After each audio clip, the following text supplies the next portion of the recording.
there are three definitions of investment mentality. So now that we have identified the toxic mindset that needs to be eradicated, the next thing we now need to do is to then begin to develop investment mentality. But what then is this investment mentality? What exactly is it? So we said, number one, I'm going to give you three definitions. Investment mentality is a mindset that is concerned about the multiplication of all that you have. Investment mentality is a mindset that is concerned about the multiplication of all that you have. So it simply means that when you have investment mentality, the Bible says the thought of the diligent tends only to plenteousness. So it means that every time money comes into your hand, you are not thinking of what to do to consume the money. You are thinking of what to do to increase the money. So if you have $1 million, you are thinking of how can it become 2 million. If you have 10 million, how can it become 20 million? If you have 100 million, how can it become 200 million? If you have $1 billion, how can it become 2 billion? So you're always thinking of multiplication. And that's one of the differences between the rich and the poor. The rich think investment, the poor think consumption. So when money comes into the mind or into the life of a poorly minded individual with poverty mentality, they're always thinking, money don't land, oh, what I could do, oh, that bag, that shoe, oh, that wristwatch, oh, that new iPhone, oh, that. So they're always thinking of consumption, they're not thinking of production. Number two, what is investment mentality? Investment mentality is a mindset that is concerned about the acquisition of assets and not liability. Investment mentality is a mindset that is concerned about the acquisition of assets and not liabilities. One of the reasons why a lot of people are poor is because their lives are made up of liabilities and not assets. Many times when people have money, they use the money to acquire liabilities instead of using the money to acquire assets. So let's do a deep dive. What is a liability and what's an asset? What is a liability and what is an asset? Let me bring it from two dimensions. Number one, an asset is anything that appreciates in value. Number two, an asset is anything that produces cash flow or produces income. So how do you know if something is an asset? If I buy this thing now, will it increase in value? Then it's an asset. If I buy this thing now, will it bring more money to me or take money from me? So once you go to that store and you buy that shoe, you buy that bag, you buy that wristwatch, the very minute you buy it, will it continue to increase in value or will it reduce in value? When you buy that car and you drive the car out of the car lot, can you go back there tomorrow and sell it to them for a higher price? So every time you begin to understand this, you realize that every time you are releasing money, are you releasing it for asset or for liability? What's a liability? A liability is anything that depreciates in value. So most of what people have is either a liability or a necessary liability. That's what they call it, necessity. It's a liability, but it's a necessary liability. So they call it necessity. Hello? So once you release money and what you are using the money to get will not increase in value or bring money to you, that's a liability. So a lot of people are either operating in pure liability, which is foolishness, or necessary liability, which is life for a lot of people and at different stages. So sometimes that's where you start before you begin to now adjust and balance out to the next realm. Hello? Because for instance now, in some parts of the world, having a car is like a necessary liability. And it can even be an asset if you know what to do with it. So let me give you an example. If you have a car right now, it can be an asset or a liability. Why? It can be an asset because it can give you mobility and be a leverage for you to make more money. It can give you positioning and packaging to access more money. Are you seeing this? So you have to think very well, because we are not all in the same industry, in the same sector. So you have to think. If you buy a car now, maybe you live in somewhere inside, and you need to resume work by 8, but there's no way you can even see transportation. So you now realize, okay, if I have a car, it will help my health. Over time, I won't be going through. So there are a lot of dimensions to that. So one person's car may be a liability. Another person's car may be an asset. It may not be bringing money, but it's bringing relief, it's bringing health, because assets and income and increase is not only about finances. Did you get that now? Now, do you know that you can have a car and then only you wake up in the morning in Ikotsu, in Egbeda, and you enter your car and you'll be driving yourself to the island. And there are 3 empty seats behind you and 1 empty seat by your side. Some of you, there are even 7 empty seats behind you and 1 by your side. But only you will just be in the car driving. And you are praying, oh Lord, prosper me. And this salary is not enough. But there are seats that could have brought more money. So you could have just left your home and got into Egbeda and talked to the guys. Eba mi load moto or eba mi load bossy. So you are driving a Toyota Previa or a Toyota Sienna and you have seats for 7 or 8 more people. But only you are doing big manism without money. You can't pay rent, you can't pay school fees. You are borrowing money from microfinance. They are calling everybody on your phone. You are borrowing money from every app, change your SIM card. Yet you didn't know that they know you. Whereas these 7 seats, you could have just gotten to a bed and it would be 2,000. Or how much? 3,500. I share it.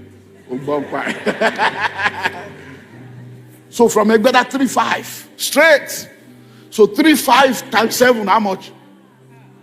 Mathematician. Where are my maths people now? 3,005 times 7. 24. Okay, let's just say 20,000. Now, if it's a car, that's 4 people. 3,500 times 4. 14,000. Now think of it all. So you are going to work in the morning, 14K. When you are coming back, you stop at Obalende, they load for you again, 14K. So every day you are doing 28. Then the 8 you give it to boys. So at least you are doing 20 with your car.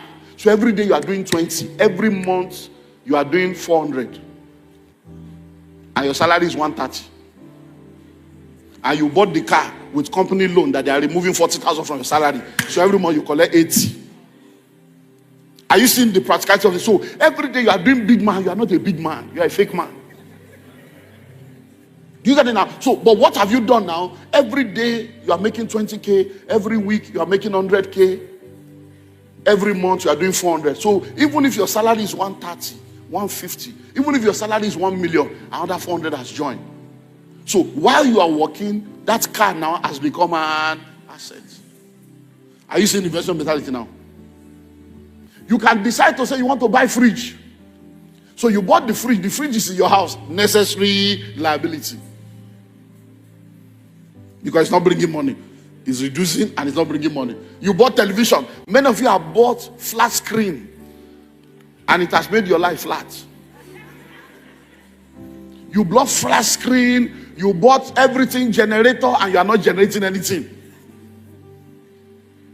So now, you see, the amazing thing is, the financial institution will give you loan to buy generator, buy fridge, but they won't give you loan to buy land.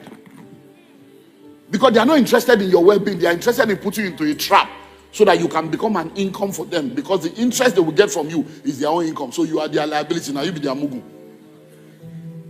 Hello? But now you now have flat screen, you have generator, you have deep freezer, you are not at home. And you are not spiritually deep. When last did you watch that television? And you are still paying. But you know that same fridge and that generator, you can now load the fridge with water and block. And you begin to sell block. How much do they sell that block? That's 500. So if you have that block like this, you can even do like that, something they used to do bread. They can do the bigger one for you. Just arrange it inside. That one will be more than 500. So imagine now that you are doing that maybe 1,000. And you are just selling 10 per week. No, not even per day. 10 per week. Then if you now sell 30 per week, that's 30,000. 10 per week, 10,000. That will pay for the fuel that you put in the generator. Are you seeing how this thing works? So it's not just about coming to church, you do fasting and prayer, and then I've told you, anytime you pray, God must give you an instruction, an idea, a step to take, an action. There must be something that is coming out of that prayer that you are now going to execute for you to get answers. Do we understand that now? So number 3, what's investor mentality? Investor mentality is a mindset that is concerned about bringing you to a level where you will no more work for money, but money will work for you. Investor mentality is a mindset that is concerned about bringing you to a level where you will no more work for money, but money will work for you. Now listen, there is nothing wrong working for money. Almost everybody will start from that realm. But once you have the right mindset, you know that this is temporary. And investor mentality is that mindset that helps you to know that, look, I'm starting out now, I'm working for money, but I must have an exit plan so that instead of me working for money, I get to a point where money will begin to work for me. And listen to this. I do not believe that any individual should work for more than 10 years, maximum 15 years, before they enter into that realm. If you have been working now for 10 years or 15 years and you still depend on salary, you are a poor man. You are operating behind what we are teaching now. So when you start working in your early 20s, you're 24, you're 25, you start working and you have all this understanding. As you are working, you are earning money, you are doing all this as we are saying. By the time you have done 10 years, you should have a lot of things working for you that whether they pay you or not, you are okay. You are only working because that is what you need to do as your calling, your destiny, your career, your passion. Not because you are waiting for 30 days make one pay before you can eat, 30 days make one pay before you can. No, that's poverty. Jesus did not die for that. Hello? And that's why we need this natural dimension to add to the super so that we can operate in the supernatural. So it's that mindset of, okay, I'm starting out now. I'm earning my salary. I have to be saving every month. If I save every month, I have to do this, I have to do that. And this one will be working. Why this one is working? Why this one is working? By the time you are 10 years in that organization, or 10 years in the industry, or 10 years in the marketplace or in the workforce, you should not be depending on salary anymore. You should have a lot of things working for you and bringing income. Maximum 15 years, max. Hello? I also do not believe, it's my personal belief, that husband and wife should be working for salary beyond 10 years of their marriage. I believe that if you get married, I'm working, you are working, we should sit down and have a family plan and say, come, what's happening? What's the plan? Because by the 10th wedding anniversary, you should be in your own house. You shouldn't be tenant after 10 years. Now you are married for 25 years. You don't even have one plot of land. But you have done many burials. And you have done many naming ceremonies. And the children you named with 3 million, you can't even pay their school fees of 1.5 now. Why? Because these things are things that happens, and then the next thing we say is village people. It's not village people. It's ignorant people.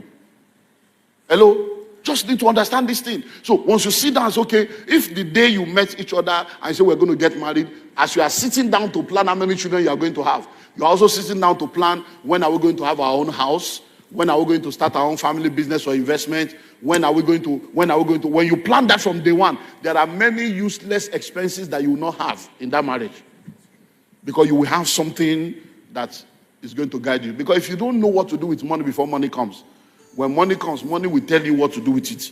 And after you have obeyed the instruction of money, you will now realize that your own vision has been left unattended to. Hello? So let me tell you, say, neighbor, investor mentality is a mindset that is concerned about the multiplication of all that you have. Tell the second neighbor, say, neighbor, investor mentality is a mindset that is concerned about the acquisition of assets and not liability.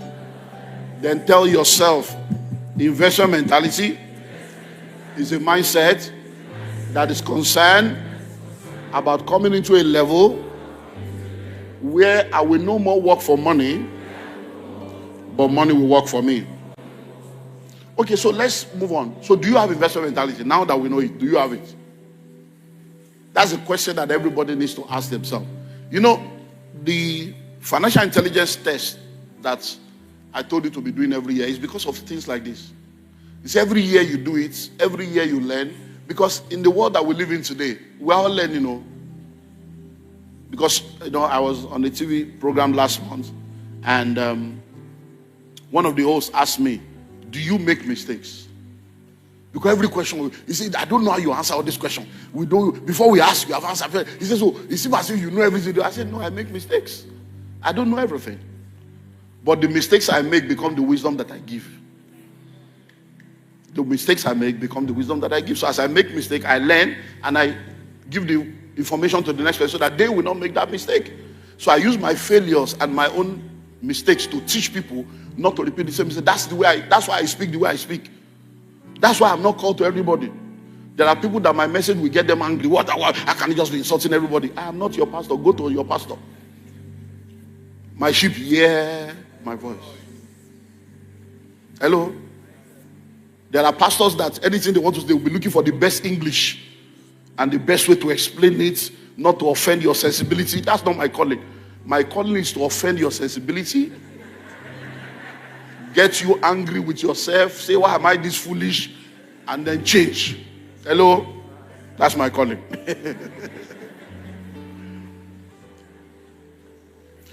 So do you have investment mentality? Now, how do you know whether you have investment mentality or not? Just answer one question. What do you do with your money? That's all. What do you do with your money? Listen, whether you like it or not, everybody has money. Everybody has money. Even those that live under the bridge, everybody has money. Look, all those guys you see at the garage, hey, Baba, hey, Baba, hey. All those guys you see, some of them have been there for 15 years, 20 years. Some of them were born on the street. They grew up on that street. They get married. They give birth to children. And with that little money they are collecting this, they are there. Everybody has money. People are living under the bridge and they are eating and they are going to school. They are giving birth to children. Hello? It's all about what your reality is. Hello? So listen. What do you do with your money? There are 3 things you can do with money. And that will reveal whether you have investment mentality or not. 3 things. Number 1, you can waste money.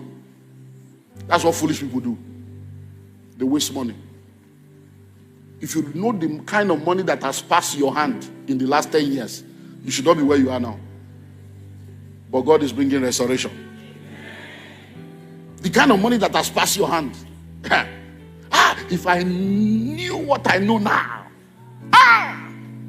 Many of you have sponsored people to school that have become your enemy now. Many of you have started business for people that are asking you, what have you ever done for me? Yeah, because you had Messiah complex. Helper of the helpless. El Shaddai and you shall die. Yeah, because you are helping people that should not be helped. Hello?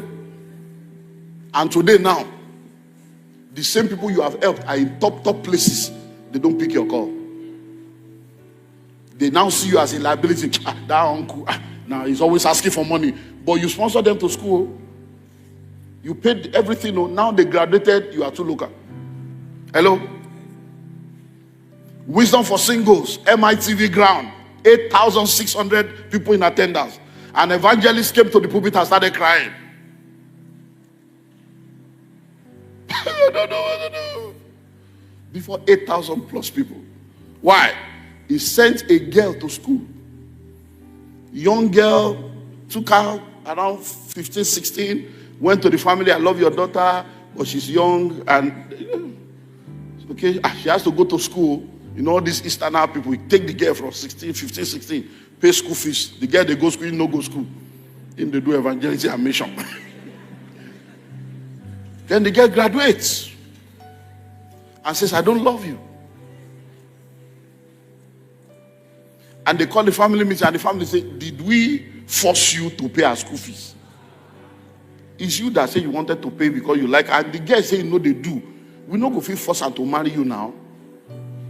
And then it came to a point, how much did you even spend? Calculate everything. And when she starts work, she will start paying you. No, but you see. So some of the things you are calling goodness, you are a waster. You are wasting time, wasting energy, wasting emotion, wasting resources. Dynamite Forum, Calvary Bible Church headquarters in Dimo. A young boy stood up frustrated in this church. The fiancé, she is the woman that is her fiancé, he has sent the girl abroad 4 times. Go to Italy, go buy load. Go to Turkey, go buy load. He has never left Nigeria. But he's sponsoring the girl. So the girl has been exposed and met correct people. Inside this church, not another church, inside that material. Hello? And the guy is here provoking. Hey, pastor, or this sister. So I say, hey, bro, who sent you a message? So many of the things you are doing, you are just a waster. Some of you have approval addiction. You are addicted to people liking you. You are addicted to people approving of your personality. So some of the things you do, even what you don't have, you give to people to make them believe you are a good person, but you are a foolish person. That is the rationale behind a man that does not pay his own children's school fees, but everybody outside, he has said to them. So when the wife goes to report, nobody will believe. Say, okay, forget it, that man is very nice. If you know what that man is doing, that woman is very nice. That's why it is only the person that marries you that know you. I'm telling you. There are people we have called for ordination in this church and the wife stopped coming to church. Yeah, so we just put the husband's name, say, one day now. The day when the man carry letter, reach house, the woman say, I'm not going to that church again. They know they see. If they want ordain you mean say Pastor Olumide no see, Pastor Abraham no see, all of them no see, they want ordain you.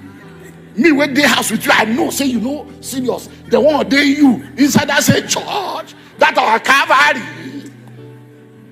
I want to go church again. Hello, sincerely. Hello, waste. Number 2, spend. So when you are a waster, you are a foolish person. Average people spend money. Oh, Nino Lowo, money is for spending. Let us eat and drink for tomorrow. We die. Then the third one is what? Investment. So foolish people waste money. Average people spend money. Wise people invest money. So where do you belong? Let me speak a little about spending as we close. Then we'll continue next week. Spending money. Please listen. Let me check if we are going to get there. There's a guideline to wise spending. Let me check the contents, whether it is part of this curriculum. Guideline to wise spending. I'm not sure it's here. If you have the manual, check. Let me see so that we'll know if I need to add that sometime. Guidelines to wise spending. Check if it is part of the guidelines to wise spending. So I will have to bring that in. Guideline is not there. Okay. So I have to bring that in. Okay. Let me quickly see if I can. Now, because see, I was in New York years ago speaking, and I was talking about this same stuff. And a lady was trying to help me understand that I don't understand. So she said, excuse me, you don't understand. We got to pay bills. Okay. Yeah, guidelines to wise spending. And we got to pay bills. We got to pay bills. By the time the money come, we pay bills. We pay this. We pay mortgage. We're gonna pay mortgage. She was just going on. So there's not enough to say. So when she was done, I said, "Excuse me, let me ask you a question." I said, "If the government now decides that you have to start paying extra $100 as a bill every month, what will you do?" "I'm just going to find a way to pay the bills, man. I'm just going to find a way to pay the bills, man." I said, that's the key. Your future is asking you to pay bills. You are owing your future money. So start saving $100 every month as part of the bill that you owe your future. Say, I got you, I got you, I got you, I got you. I got you. Oh yeah, I got you. Because sometimes what you think you cannot do, you can do. You just don't understand. You cannot teach a man anything except to help him to discover it within himself. So once you get it, you just discover that I can do this, and then you start. Hello? God is able to make all grace abound towards you. I declare right now, grace to save, grace to invest, grace to spend wisely in the name of Jesus. Now, since it's not part of the curriculum, what I'm going to do, I'm just going to say it so that it will be on record. So, I will not explain it. 15 guidelines to wise spending. So you get the tape, go to YouTube and get it. Number one is do you really want it? Do you really want it? Because there's a difference between need, want, and luxury. Do you really want it? Or do you really need it? So is it a need or a want? Number two, is the price right? Sometimes when you compare prices, you do review, you realize that the price they are asking you is not worth it. Is the timing right? It may not be the right time. It may be what you need, but the timing may not be right for you to spend that money on that right now. That may not be the important thing now. Not that you don't want it, not that you can't afford it, but timing. Number four, is there a substitute for it? Because you want to buy, some of you are after name brand. You want to buy a brand name, but all of them are manufactured from the same company. And they just put the different company logo on top. So the engine is the same from the same China. But the body is what they are using to deceive you. And then they put one button here, the lights will look like tiger. This one will look like lion. Say, another one I want. No, it's the same thing. Number five, is there a major disadvantage? Have you checked the review? Have you checked whether there's a disadvantage? Because you are buying something that by the time you buy it, no second-hand value.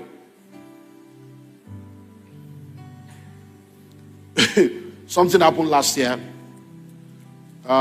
We got the Toyota Prado that we were using before.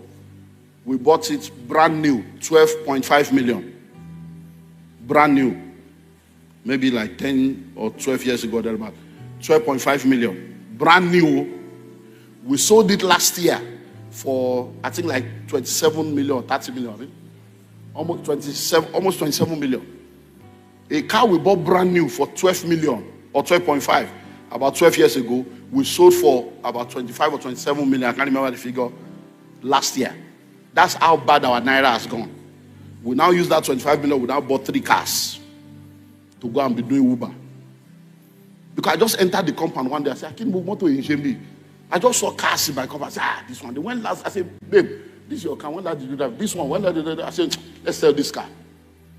You can't just park car in the compound like this now. What is it decoration?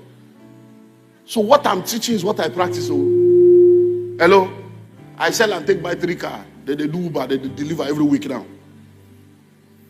Every week, delivery is coming. So, is there any major disadvantage? Number 6, have you researched the item? Have you done enough research? Number 7, will the value of that thing you want to buy, will the value increase? Number 8, does it require expensive upkeep? That the maintenance will be serious. Your salary is 120K. You are proposing to a sister whose cream is 300,000.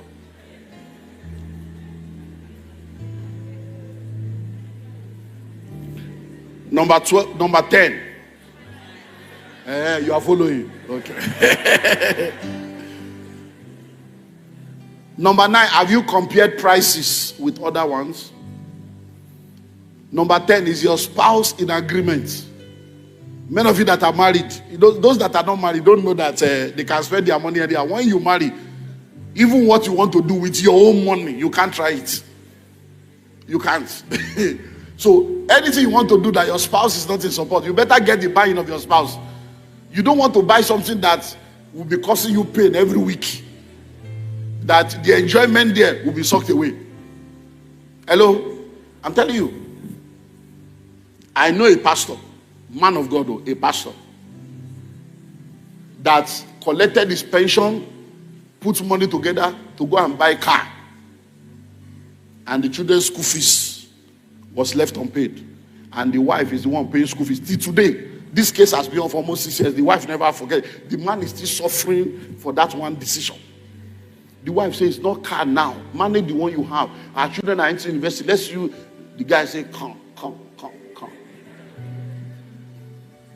So it's your spouse, the support.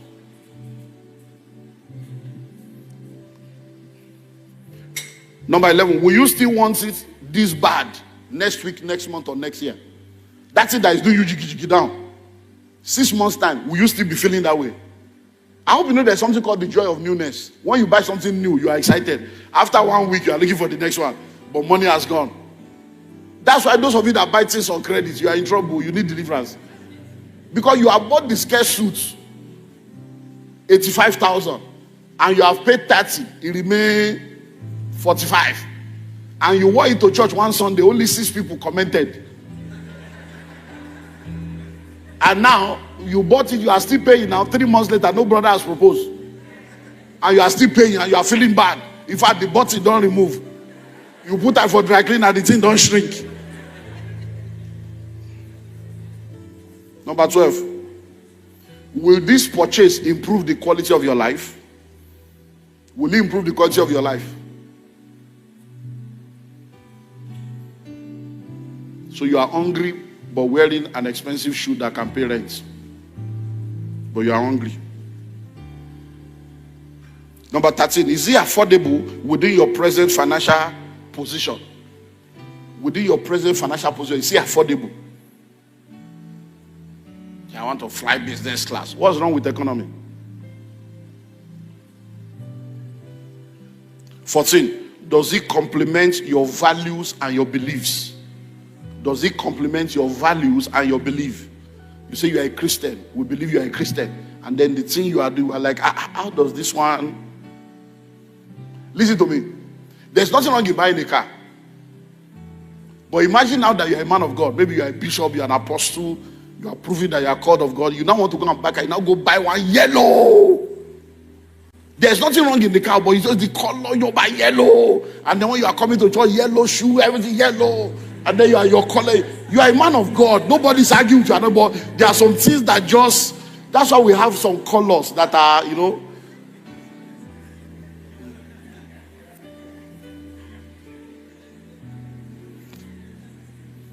Finally, will it help you achieve God's vision and purpose for your life? Thank you for taking time to watch this video. We believe you've learned something of great value. On this channel, we share videos on finances and wealth creation from biblical perspective. You can find more similar videos on this channel. If you enjoyed this video, please like, share, and subscribe. Let us know what you've learned in the comment section.